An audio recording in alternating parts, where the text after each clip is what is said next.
Bueno, y luego, o sea, me hacía mucha ilusión que vinierais vosotros porque, claro, yo todo lo que os he contado está visto desde aquí, desde nuestra perspectiva. Entonces, sí que me gustaría, o sea, no sé, vosotros que si tenéis, por una parte, si os llega el tema del siglo XIX, o sea, lo de anual y el siglo XX igual está más cerca, pero no sé si también tenéis o os cuentan en la escuela o las familias hablan de que hubo aquellas guerras en el siglo XIX o, y cómo os las han contado o qué perspectiva tenéis vosotros de este tema. Bueno, a nosotros nunca nos han contado nada a través de la escuela, porque la escuela era parte del régimen marroquí, es decir, que contra ¿cómo se llama?, de la población refinio. Siempre lo que contan es algo falso, ¿sabes? Siempre contan las historias de Marruecos contra Francia y todo eso. Pero a nosotros lo que nos han contado los abuelos, la gente antigua y todo eso, los libros lo que hemos leído aparte del régimen marroquí. Así es, sí. ¿Y hay memoria de aquellas guerras del 19 o vosotros supongo que por más cerca el tema de anual y así? No hay memorias. Por ejemplo, antes de la guerra de Anual había la guerra de, ¿cómo se llama?, de Mohammed Hamzian, del Nador. Sí, había una guerra contra la guerra de Melilla. De Melilla, sí. Ajá.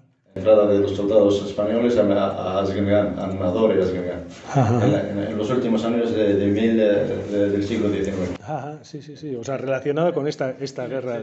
Había antes de la guerra de Anual, un poco antes. Claro. Eso es. Sí, era un líder también, Mohammed Hamzian, sí. Era un líder ¿cómo se llama?, que ha encargado el ejército rifinio contra la colonización del ejército español en aquellos momentos, y bueno, así ha podido conseguir la victoria y todo eso. Y desde ahí creo que Abdel Karim ha cogido, ¿cómo se llama?, la Guerra Santa. La Guerra Santa, la voluntad y todo eso, la confianza y todo eso, como han podido conseguirlo los de antes, nosotros podemos ganarlo y defender a nuestra tierra. Sí. Solamente lo que hay. Yo, Said, bueno, ya soy aquí, casi tengo aquí unos 10 meses más o menos, refugiado político en trámite. Ajá. Lo que hay, hablamos sobre el régimen marroquí, no hay una verdadera historia que estudian en las escuelas en el RIF. Ya. No hay una historia. Sobre todo cuando estudiamos sobre el RIF, ¿qué estudiamos? La guerra de Abdel no la hemos estudiado. Como si nunca fue una guerra entre España y Marruecos. Entre España y el RIF, entre comillas. Claro. El sultán no ha hecho guerra con España. Todo eso.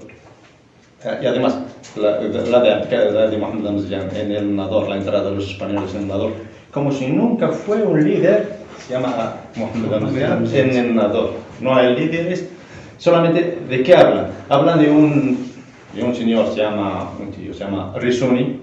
Risuni fue un traidor que ha trabajado con España, pues para nosotros es un traidor, claro, pero por los árabes fue un héroe para ellos. Sí que negoció muchas veces con los españoles, pero también se enfrentó alguna vez, ¿no? Pues porque él, como nos vamos a decir, él trabaja con dinero. Claro. Para él el dinero es lo más importante. Se lo das, está contigo. Si no lo das, claro, es tu enemigo. Te va a chantajear todo eso. Ya. Sí, el tema del dinero fue muy importante, sobre todo en la guerra del Rif, cuando del Krim, porque a las cabilas, si tenían dinero, pues estaban con España, pero si faltaba el dinero, pues no estaban con... Eso es, sí. Luego hay una especie de leyenda en torno a la muerte del general Margallo, que era el gobernador, que hay quien dice que lo mató el propio Miguel Primo de Rivera, que en esa guerra Primo de Rivera era teniente. Y hay quien ha escrito que Primo de Rivera le achacaba a Margallo el que los rifeños tenían armas porque él hacía negocio vendiéndoles armas a los rifeños. Y en ese momento en el que los rifeños les estaban dando una paliza, le culpa y por lo visto le pega un tiro a mí me parece bastante, no sé, raro, pero bueno, eso también, esa leyenda también existe. Como, bueno, también igual antes no os he comentado, pero si hay dos personajes críticos en 1893 con la Guerra del Rif, en este caso van a ser José Martí. Eso Joseba Sarrionaindia recoge los testimonios de ambos. José Martí, que es un independentista cubano y que, vamos, se va a solidarizar con los rifeños, y el otro va a ser Sabino Arana Goiri, que como nacionalista vasco también se va a solidarizar con los rifeños y bueno, les va a poner a parir a los españoles. Bueno, vuestra perspectiva será que el gobierno español le hizo el gran favor al sultán de Marruecos. Efectivamente. Acabó con el problema rifeño en parte, entre comillas, no consiguió acabar, pero... Eso es, ha regalado esa parte para que el conflicto de Melilla sin conflicto, sin nada. Sabes, tú tranquilo, yo me quedo con Ceuta y Melilla, pues te regalo la zona del Rif Nador y a los demás. Sabéis que hubo muchísimos muertos aquí, hay mucha tradición oral de familias que perdieron gente. La guerra del Rif fue una guerra muy impopular, sí. Y la legión precisamente se creó porque una de las críticas que se hacía es que se mandaba a luchar a quintos, es decir, a soldados sin preparación, y tenían que enviar a profesionales tipo Francia, que fueron los que crearon la legión. Efectivamente, el peor de lo que duele o el peor de esa guerra es cuando nos han bombardeado con armas químicas. Eso sí.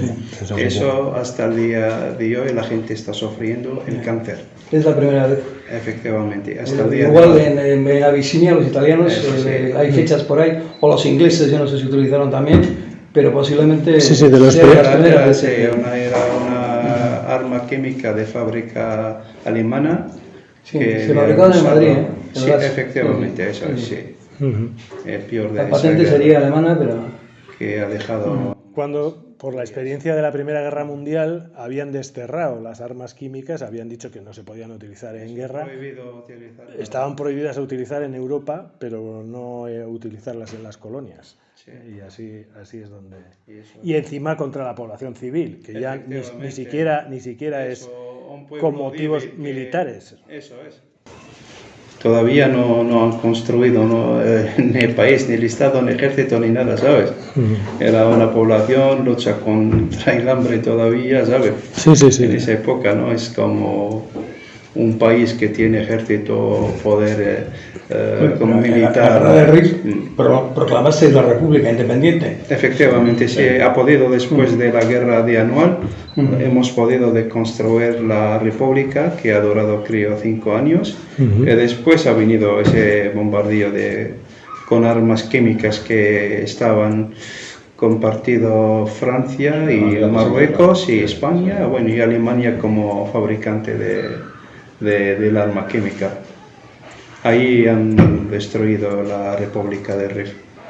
Y ahí los españoles han regalado, ¿cómo se llama?, la zona del Rif a los alawistas, y hasta el día de hoy.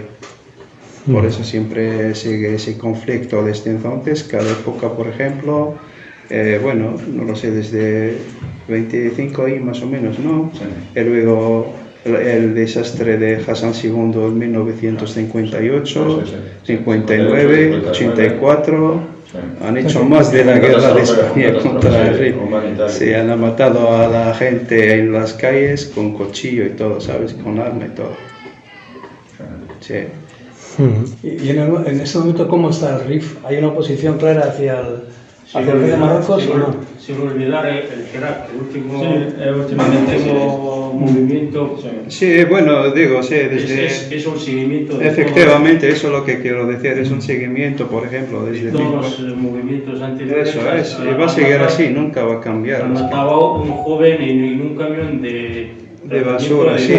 Esto fue en 2017, el último conflicto. 16 años. Por esa razón nosotros estamos aquí, porque fuimos activistas en aquellos momentos, hemos manifestado en la calle y todo. Había un movimiento del régimen marroquí a detener a los activistas. Bueno, algunos ahora están en la cárcel, algunos le han matado y algunos están fuera del país como nosotros. Eso es nuestro caso.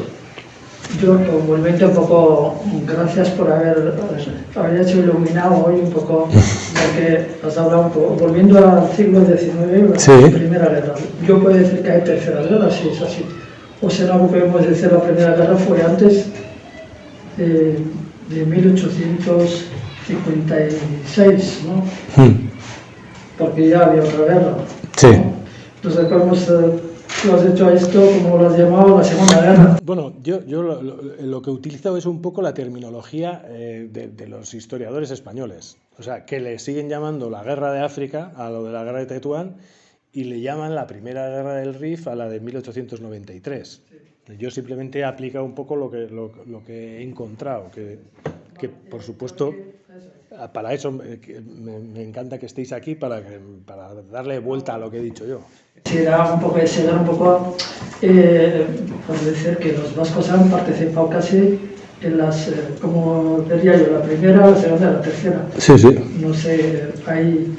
Y luego la cuestión es, las preguntas que nos habéis hecho según la información, qué es lo que nos dan en clase, si no hemos estudiado, si esta historia sabemos algo, qué es lo que se comenta de esto allí, realmente tabú total. Es decir, por interés del Estado, que primero no puede reconocer como el Rif era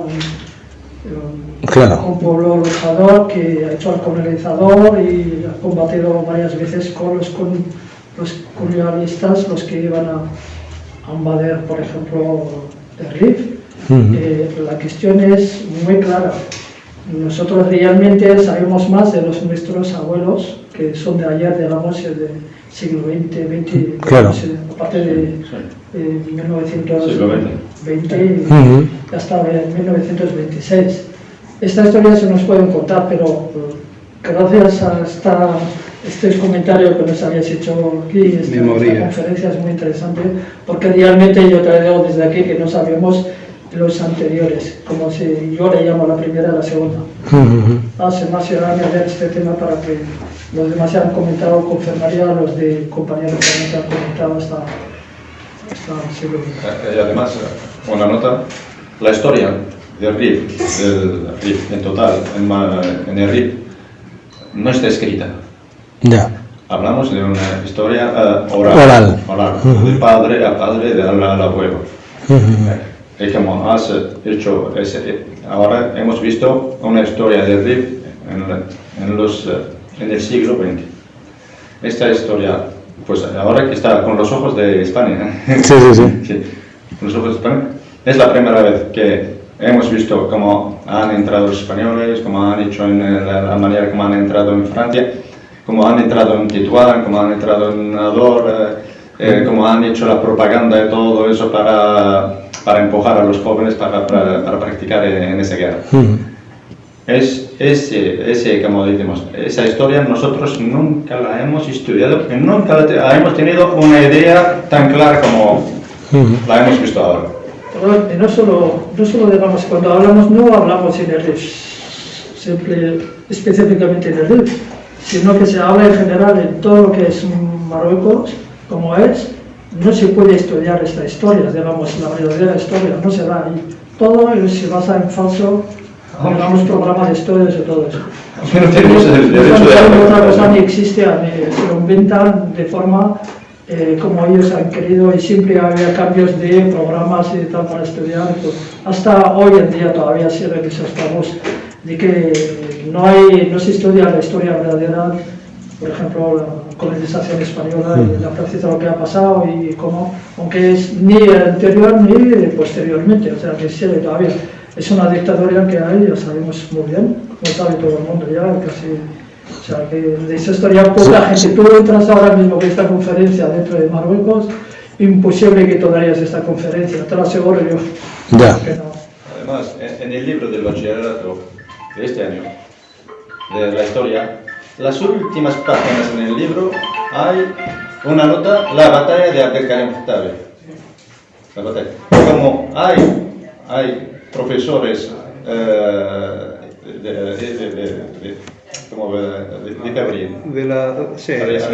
que son luchadores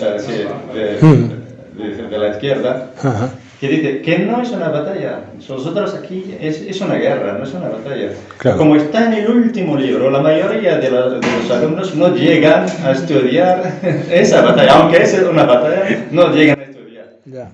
Y eso pasa un poco también En todo Marruecos en no España con la guerra civil, ¿no? Que siempre queda para el final y muchas veces ni se llega, ¿no? A hablar de eso. El reino marroquí no sacó un sello últimamente, hace un año y medio, sobre Abdel Krim y la batalla de Anual. Un sello de correos.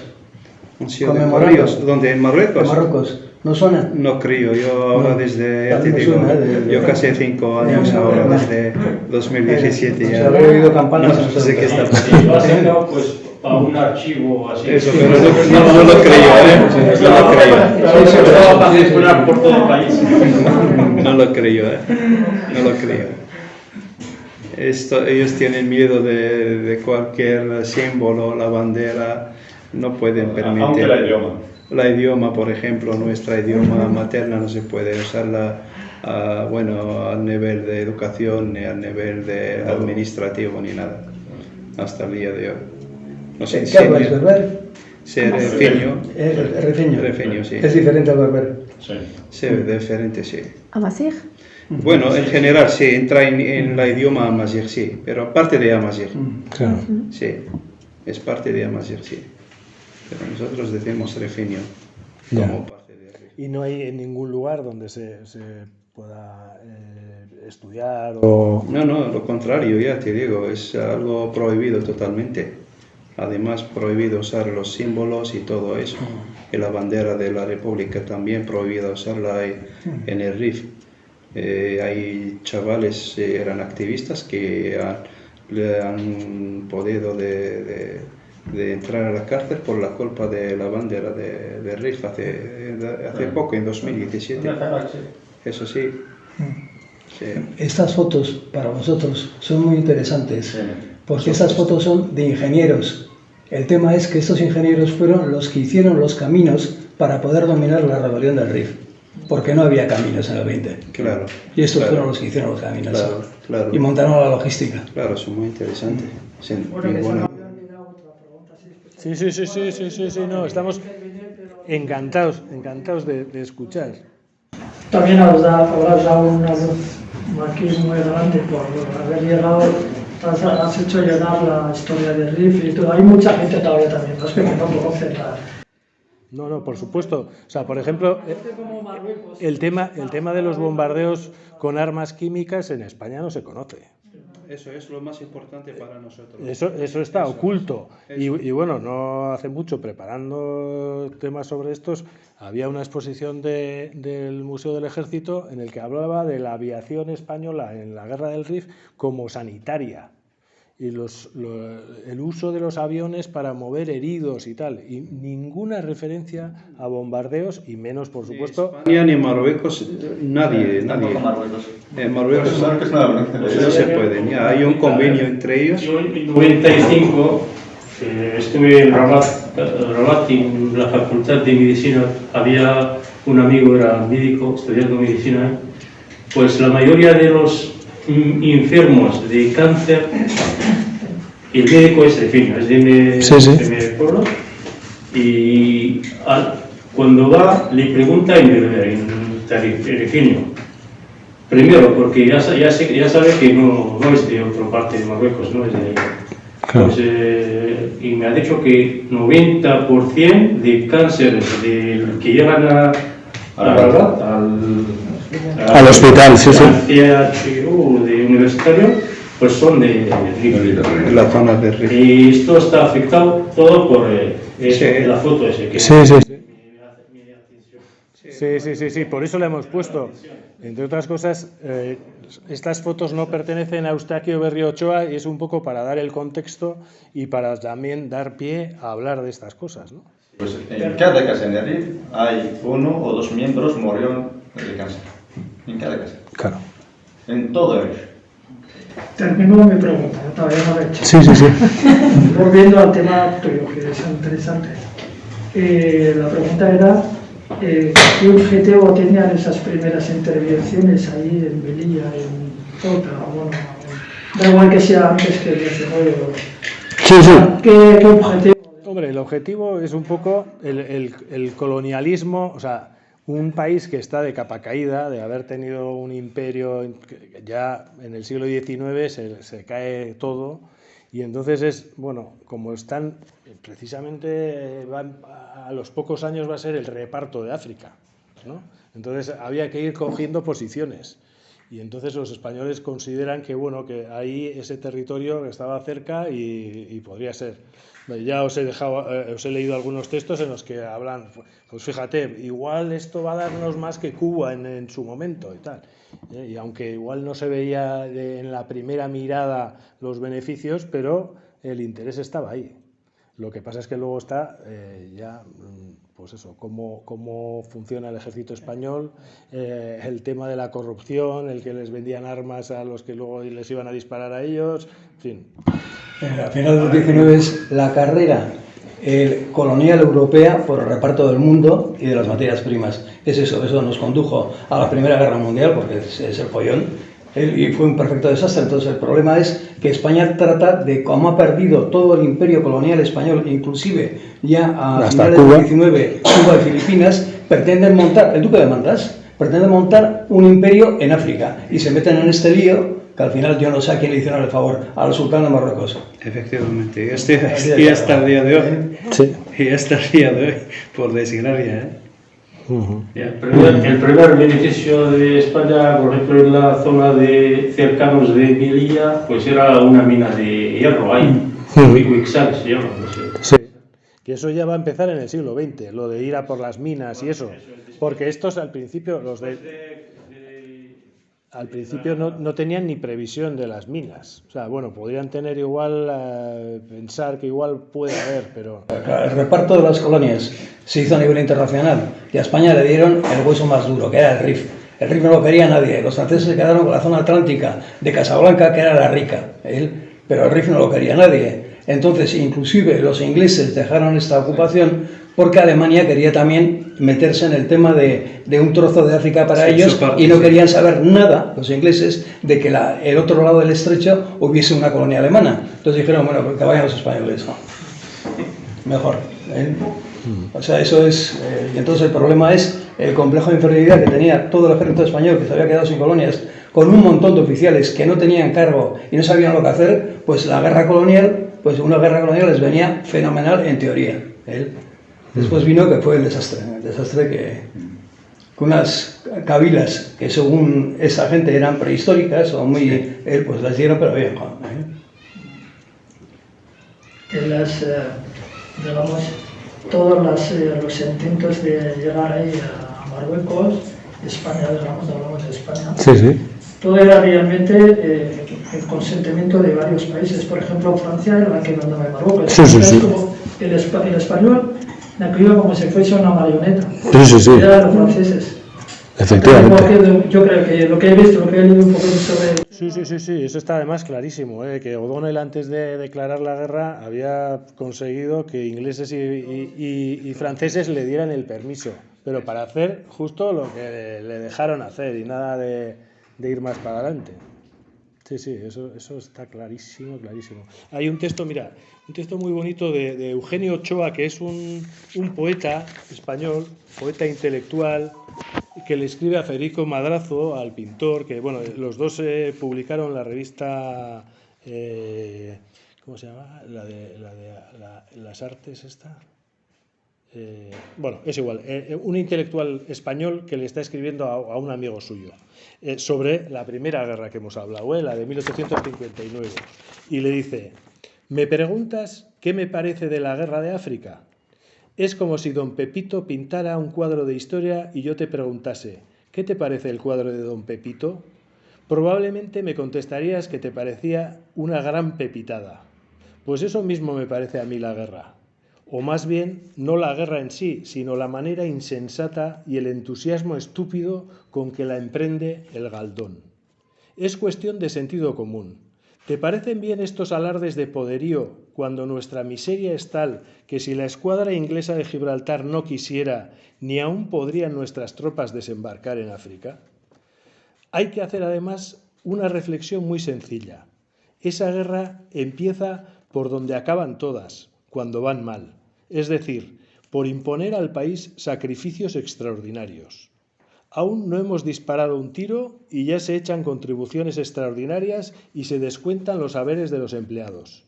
¿Qué queda de reserva, pues, para cuando vengan los grandes gastos y tal vez los desastres? No lo quiera Dios.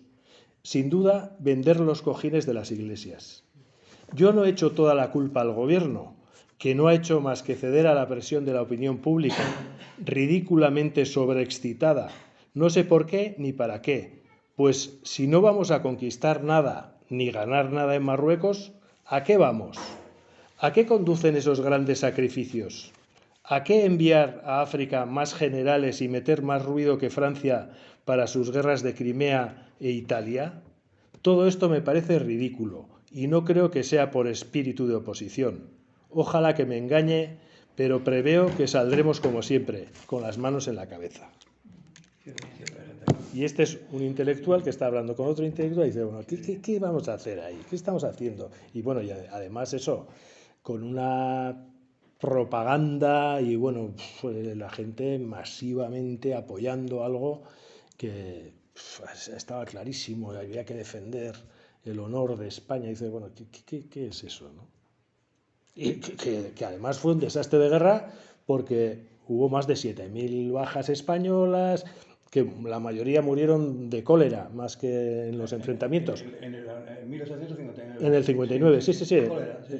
La mayoría murieron de cólera, pero bueno, fue una pérdida impresionante. Y además, eso, todos comentan que era la guerra grande para una paz chica, porque bueno, lo que consiguieron con el triunfo fue unas indemnizaciones que bueno, no sé a cuánto dinero llegó, que seguramente no acabarían por pagar nadie, en fin, era simplemente un tema de prestigio. Los voluntarios de los congresos salieron bastante bien parados, porque cobraron, tuvieron que hacer el famoso viaje del mareo, tuvieron que volver, pero se levantaron una pasta. Sí, y solo participando en la última. Sí. Y además, después del fracaso en Cuba, para lavar la cara de España, el honor de España, y además para explotar la crisis, porque España fue muy débil en la época, para explotar la crisis hay una solución. Tenemos que irnos a África y golpeamos los tambores de la guerra para que la gente se mueva un poco. Sí. Que se siente otra vez con el orgullo. Hay esperanza, que viene algo de África. Sí, en comparación con países y potentes. Luego, a nivel popular, la única que tuvo ese apoyo popular fue la primera, porque ahí sí que hicieron muy bien la propaganda y tal, y además no había experiencia cercana. Entonces, bueno, las siguientes guerras, tanto la del 93 como, lo quiero decir, las del siglo XX, tuvieron el pueblo no quería saber nada, nadie quería ir a África a pegar tiros, pero vamos, era un tema de los militares y de los políticos, que los que iban allí, vamos, no querían saber nada de aquello. Solo en la primera ya consiguieron... La famosa Semana Trágica, claro, a principios del 20, que quemaron la ciudad, la sublevación popular fue a costa de la Guerra de África. Sí, por no querer ir allí. En 1909. Entonces, o sea, ya a partir de esta primera guerra, ya en todo el resto de las guerras, la población no quería saber nada. Esto da como para otra tertulia, la del 21 y la del 23. Sí, bueno, igual ya podremos hacer. Bueno, os voy a comentar, bueno, ya que estamos, aprovecho que la siguiente sesión, que todavía no tiene fecha, pero que haremos en octubre, será con un versolari, Aitor Vizcarra, y será una sesión de versos y música. Él con dos amigos suyos que son músicos, lo que harán será cantarnos estos versos que os he dicho de Antonio Zabala, que hay muchos versos recogidos y algunos otros ya del siglo XX, escritos por vascos que fueron a luchar allí a África, y digamos que va a ser otra manera de mirar al tema, pero también desde los versos. Como decíais, la cultura rifeña es oral, la cultura vasca también lo ha sido, ¿no? y principalmente en el siglo XIX. Y una manera de recoger las historias era con los versos. Eso sí. Bueno, yo por cerrar un poco el tema del 19, entiendo que los tercios vascongados fue una jugada bastante maestra de las diputaciones, porque esa acusación que hemos tenido de que los vascos no aportábamos nada al conjunto común y tal, se rompió con esto, porque sí aportamos. Después el problema es que nos liamos con el famoso Carlos VII y eso ya fue el desastre padre y nos quedamos sin nada, claro, ¿no? Pero eso es otra historia, ¿no? Sí. Desde luego puede haber muchísimas ramificaciones. Una de las cosas que nos hizo fijarnos en estas guerras es precisamente esa casualidad en la que hay un montón de personajes y bueno, me he hecho un pequeño listado de liberales importantes que hubo en esta guerra primera de África. Está Antonio Ros de Olano, o Leopoldo O'Donnell, que era el presidente del gobierno, está Juan Prim, está Rafael Echagüe, que hemos visto el Donostiarra, Nicasio Landa, José María Loma, que va a ser era de Salinas de Añana y va a ser uno de los principales jefes militares liberales en la Segunda Guerra Carlista. Estaba Prudencio Arnao también, que luego será el mayor enemigo del cura de Santa Cruz, pues también tomó parte en esta guerra. Y estaba Carlos María Latorre, que también, todos estos en el bando liberal, que van a estar luego, o han estado antes, o luego estarán en el bando liberal. Y por el bando carlista estaba Antonio Dorregaray, que estuvo también en esta guerra, y además fue de los que se quedó allí en Melilla, con los batallones estos de los presos. Y luego estaba también Nicolás Ollo, que también va a ser uno de los generales carlistas más importantes, al que hacían una comparación con Zumalacárregui, que murió en la batalla de Somorrostro, ¿no? El caso es que los tercios vascongados volvieron aquí en olor de multitud. Hubo una letrilla que puso un peluquero en Vitoria, que más o menos decía: con el mayor entusiasmo y sin ningún interés se afeita y se corta el pelo a todo tercio a la vez. Y hablando de tradición oral, pues Bueno, pues no sé si alguien quiere aportar alguna cosa más. Si no, bueno, podemos dar. Todo esto es novedoso, porque es una etapa y un periodo de la historia que no ha tenido mayor, no sé, seguimiento ni... No, es verdad que también, bueno, antes decíamos que vosotros en vuestra escuela no os hablan de esto, a nosotros en la nuestra también poco, ¿eh? O sea, bueno, estará ahí en el libro de texto, pero prácticamente... Igual que las guerras carlistas, que bueno, claro, nosotros como estamos aquí, pues hablamos mucho de ellas, pero en el currículum escolar del español medio, las guerras carlistas pasan como si nada. Y no te digo la guerra de África o el RIF. Pues, eso se pasa como de puntillas. De aperturarles, no sé si podríamos buscar a alguien que sería lo suyo también, algún rifeño que nos cuente también. Nosotros tenemos... Pero eso solo se dedica a las mujeres más que hombres. Sí, en las montañas todavía de Rif todavía existe esa cultura. Claro, y también habrá canciones que se refieren a esa época, ¿no? Sí, lo que quieren, inventan al mismo tiempo. O sea que también es improvisación. Como Sí, en este caso serían versos ya escritos, o sea, es cantar lo que ya se ha recogido, ¿eh? No sería improvisar, sino que cantarían los versos que se han recogido de gente que estuvo en esas guerras y lo cuenta, ¿eh?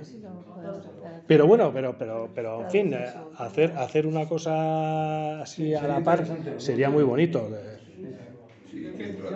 Eso sí, lo difícil sería la traducción. Y perdone por los que nos han cogido bien, digamos, por el tema también de expresar el lenguaje también, no les quiera, que habíamos, igual a todo el rato estáis hablando en castellano, porque nuestra presencia también se hace de eso. Quiero agradecer a la gente que nos ha aguantado por este rato, todo en castellano y eso. Sería súper interesante contar con la tradición rifeña de canto oral. Claro, o sea, ¿tenéis alguna canción que sepáis que hable de estas guerras? O sea, de esas que igual te ha contado tu abuelo y tal, o se cantan todavía, o sea, sobre la República del Rif. Pero los de Bercholares como los Bercholares, es difícil de encontrar fácilmente. Hay un pequeño, puedo decirlo, cuando ha empezado la Marina Española a bombardear a los pueblos, los ciudadanos que viven en los pueblos están cansados de estas bombas. Claro. Es como aquel que está dando sobre su caballo, ha encontrado con dos chicas. Le ha dado con canción. La dedicado canción. Sí, le ha dedicado canción. Le ha dado a creer que somos cansados, que no podemos dormir. Tú no has hecho nada, el Dios no lo sé dónde está.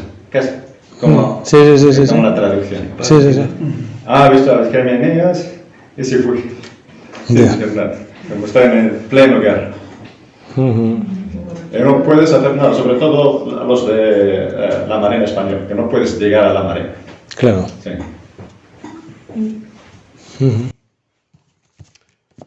Pues eso es. Es que ricasco otra vez. Es que ricasco a vosotros por habernos dado esa perspectiva que era lo que me hacía mucha ilusión. Y por cierto, bueno, no sé, nuestra solidaridad con Marruecos por lo que está sufriendo ahora, ¿no? También he oído que se recogen materiales y tal. No sé si vosotros estabais el otro día a Mustafa le oí en la radio que estaba Las ayudas. sí, Pero me parece que es prohibido entrar a Marruecos, es prohibido entrar las ayudas a Marruecos.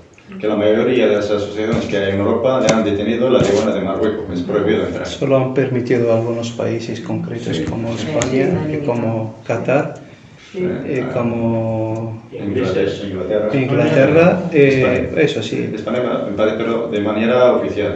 Pero las asociaciones no lo son, exactamente. Por las Eso es. aduanas. Si coges ayudas, es prohibido.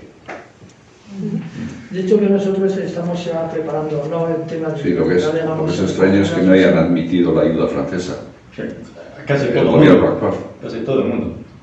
Nosotros vamos a Francesa, convocar... algeriana, todo. Es que van a sacar fotos peores de estos. Ah, claro. Es por eso, creo. Sí, Hay mucha sí, pobreza, hay casas muy pobreza, sí. antiguas, Hay mucha pobreza en esa construidas de zona barro, No hay hay infraestructura, como si estás en el ¿Qué pasa? siglo medieval o más. Es una mala imagen de... No quieren coger... zona más pobre, creo. Sí, coger una foto de lo que está ahí. Que sepan la realidad de ese Esa país propaganda que que siempre somos así, como da somos, dinero somos. al medio, ¿cómo se llama? Al periódico, a la comunicación para siempre dar maquillaje que habla bien de ese país y todo. Y cuando viene un catástrofe como el terremoto, normal no va a dejar a los países que entran por ayer, por cámaras y todo, porque van a ver un desastre total como Hemos tenido un terremoto en 2004 en el Hatima. en el Rif. En el Rif, sí.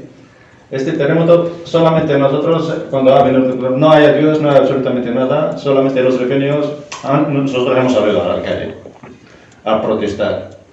Protestamos, lo más importante en la época fue José María Aznar, me parece que fue el presidente aquí en España. Pepe, sí. Sí, ha entrado con una fuerza para apoyar el pueblo, aunque Marruecos en la época no quiere que, sobre todo con el malentendido en la isla de Leila, De la isla. de la isla de Leila, con Conflicto. malentendido, ha rechazado otra vez las ayudas de España en la época. Pero con las manifestaciones en el Rif y todo eso, han abierto las puertas de Melilla para que se entran, Que reciben sobre todo la ayuda para recibir de la las gente, ayudas de los todo. rifeños que viven en Melilla, las ayudas de España. Sí, solo por el miedo, no era por otro interés. Él lo repite ahora con el pueblo a En el sur. Todavía tienen una vida del primer siglo.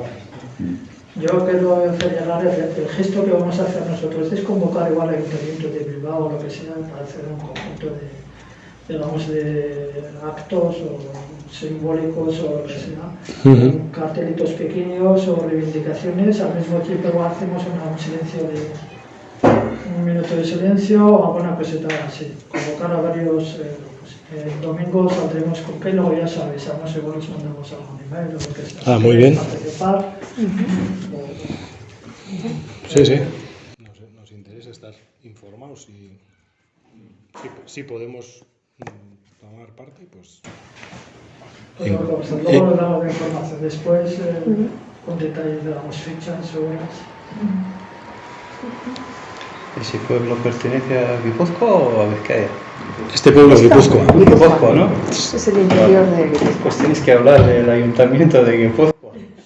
Bueno, pero sí, pues vosotros sois... Vale. Yo pensaba que has dicho el ayuntamiento, vale, pásate, Esta es la Guipúzcoa profunda. Esto es el Rif guipuzcoano. Por eso ya hemos venido mucho camino, de hecho, vaya, todavía A estamos... una hora de Bilbao. Claro, Pero sí. nada, cerca. Bueno, pero más Con buena cerca carretera. a Guipúzcoa, sí, buena carretera, sí. Lo que Hemos pasa es que lo ha traído disfrutado. por carretera normal, por eso se ha notado un poco las molestias, las curvas. Se lo ha hecho. Y es que está por todo el pueblo. Pero aquí mismo coges autovía y estás en una hora en Bilbao. No, la verdad, hemos disfrutado del Bueno, camino. ahora de a oscuras no vais a ver. Hemos disfrutado, de verdad. Yo más cerca, ya lo sabes. Trabajo en Navarra y han hablado de terremoto de 2004, ha fallecido mi padre, familias, un sobrino, mi madre estaba herida y las cosas. 1500 muertos en el terremoto de Alfademos. Bueno, Así que... se repita. El mismo error en casas antiguas, no hay infraestructura, no hay hospitales, no hay intervenciones, el mismo error, lo repiten ahora. Dicen que nos vamos a estudiar, que nos vamos a ver, a hacer, vamos a pensar en lo que... Mentiras se repiten. Es un país débil, muy débil. No, lo que pasa es que mandan los dictadores ahí, está bien claro. Bueno, No vas a tener el pueblo a decir el rey más rico del mundo manda a la población más pobre del mundo, es así, es así. Sí. En cada ciudad tiene un palacio, bueno, aparte de los palacios el que tiene fuera de Marruecos, por ejemplo, en la pandemia, en las crisis de pandemia, en 2020 creo, ha comprado un palacio en París a 80 millones de euros, mientras su población muere del hambre y todo eso, la medicina y todo eso. Nunca vas a entender algo como así. Y al mismo tiempo ha regalado a su hijo, su príncipe pequeñito, en su cumpleaños un avión que vale 20 millones de euros. Sí. Para jugar. Eso, para que